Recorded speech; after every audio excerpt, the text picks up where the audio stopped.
Olá, pessoal, tudo bem com vocês? Eu sou o professor Marlon, professor de língua portuguesa. Hoje estou na companhia da nossa intérprete, a Débora, e vamos falar sobre o artigo de opinião. Esse gênero, ele faz parte do campo do argumentar. E você sabe o que significa argumentar? Em quais situações do cotidiano você costuma utilizar a argumentação? E qual é a importância de realizar pesquisas para construir um texto argumentativo? Ao longo dessa aula, eu creio que você vai refletir um pouquinho sobre essas perguntas. Antes de mais nada, vamos pensar um pouquinho sobre o artigo de opinião. É um dos gêneros argumentativos mais comuns na esfera social. Geralmente, é publicado em jornais, revistas e blogs. A sua função consiste em apresentar e defender um ponto de vista sobre algum assunto relevante para a sociedade. A sua estrutura é relativamente simples. Nesse gênero, o autor apresenta um ponto de vista sobre um assunto, que chamamos de tese, e em seguida argumentos que sustentam essa tese. E o texto argumentativo, então, é aquele em que envolve uma prática discursiva em que o indivíduo disserta, fala, escreve a partir de conhecimentos prévios, isto é, mostra que é atento aos diversos temas relevantes da sociedade. Tem uma consciência crítica para expressar suas opiniões e consegue desenvolver competências de argumentação, além de escrita, adequação ao tema, coesão e proposta de intervenção. Observe, então, que para que você faça um bom texto argumentativo, você precisa pesquisar sobre esse tema, você precisa saber sobre o que está falando e se posicionar de maneira firme em relação ao tema. Vou te mostrar aqui um modelo, uma estrutura básica de uma dissertação escolar no formato de artigo de opinião. Em mais ou menos 5 parágrafos, você consegue fazer um texto muito bacana e dividi-lo mais ou menos dessa forma. No primeiro, você faz uma apresentação, você contextualiza o tema, e aí você vai ter 3 parágrafos para desenvolver essa argumentação. O ideal é que em cada parágrafo você apresente um argumento e o desenvolva. E lá no último parágrafo, você traga uma síntese do texto, você retoma o tema e a tese e pode propor alguma intervenção para mudar aquela situação que você está ali debatendo. Vamos então pensar um pouquinho em cada um desses momentos do texto.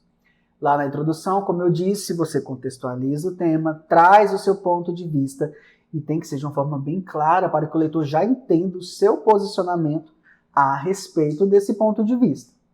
No desenvolvimento, você vai trazer então os argumentos que podem ser dados estatísticos, relatos, descrição de cenas do cotidiano, discurso de especialistas, contra-argumentos, porque a partir de concessões ou ideias contrárias, você pode estabelecê-los, né? E existem outras formas de argumentar. Tudo isso, gente, para sustentar o seu ponto de vista que já foi apresentado lá na introdução. É comum encontrar também pontos de vista do autor em relação aos argumentos mobilizados. A ideia é que em cada parágrafo um argumento seja desenvolvido, como eu disse agora há pouco. Não se esqueça disso. Lá na conclusão, você vai concluir então o seu raciocínio, as suas ideias desenvolvidas ao longo do texto. E geralmente nessa parte você faz uma síntese geral do assunto e apresenta algumas sugestões para resolver os problemas. Então, quando você traz uma proposta de intervenção para resolver esse problema, precisa se atentar a algumas ações que devem ser feitas nessa proposta. Primeiro, quem vai fazer alguma coisa? E o que deve ser feito? Como deve ser feito? E para que deve ser feito? Então, se você consegue responder a essas perguntas na sua proposta de intervenção, pode ter certeza que ela vai estar bem feita. Vamos então observar que os argumentos, como eu disse, eles podem partir de variadas ordens, como dados estatísticos, né? Como fala de especialistas, exemplos e tantas outras situações. E é preciso que você tenha em mente que um argumento não é uma tese. O argumento é utilizado para reforçar a sua tese. Também precisa ter em mente que opinião é diferente de argumento. Vamos observar aqui, nesses exemplos, o posicionamento próprio do autor, ou seja, a opinião, e nós vamos usar o número 1 para identificar, e vamos usar o número 2 para identificar quando é um argumento utilizado pelo autor do texto.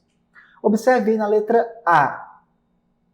A civilização ainda tem a ousadia de estabelecer jardins zoológicos e aquários que, na realidade, são prisões para a exposição dos animais selvagens, privados de liberdade e confinados para o deleite e a curiosidade dos humanos.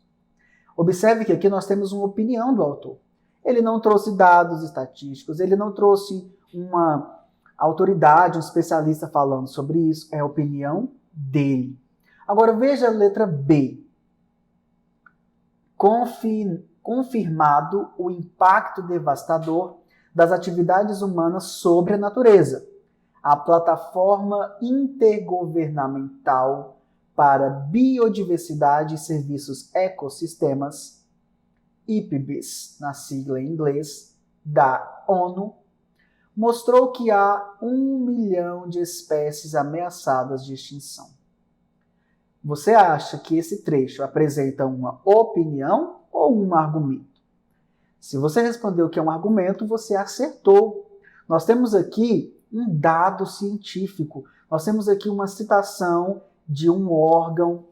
Então, para fortalecer a opinião do produtor do texto em relação àquele assunto, ele trouxe, então, essa referência, essa autoridade.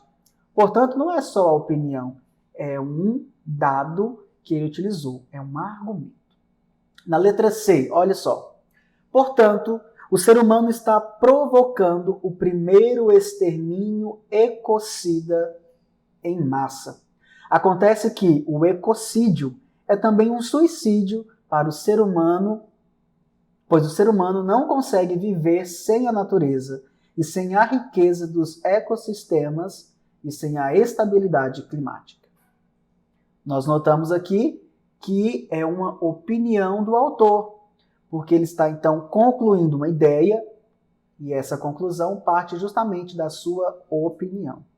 Já na letra D, observe, nós temos aí Tribunal Penal Internacional, TPI, decidiu no final de 2016 reconhecer o ecocídio, destruição em larga escala do meio ambiente, como crime e um delito de escopo local e global que justifica criminalizar as agressões contra o meio ambiente. Observe aqui então que nós temos um argumento. Ele trouxe um dado, mais uma vez, para confirmar que não é só o que ele acha em relação ao ecocídio, é um dado, já é crime, isso está dentro de uma formulação do Tribunal Penal Internacional.